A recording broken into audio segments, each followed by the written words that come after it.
বন্ধুরা তোমরা কেমন আছো? প্রতিদিনের মতো আজকে আবার চলে এসেছি রান্নাঘরের ডায়েরিতে। আজকে আমাদের রান্না হয়েছে সাদা ভাত, লাউর খোসা, আলু পটল চপিং করে একসাথে ভাজা।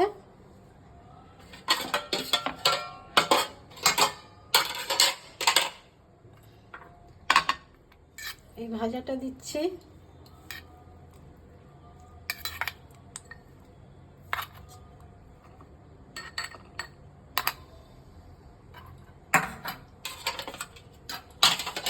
আর হয়েছে কুচো চিংড়ি দিয়ে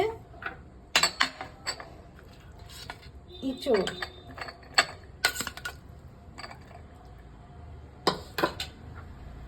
আর বাটা মাছ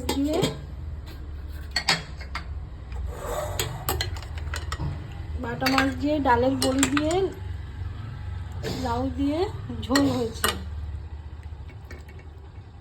তাহলে যদি ভালো লাগে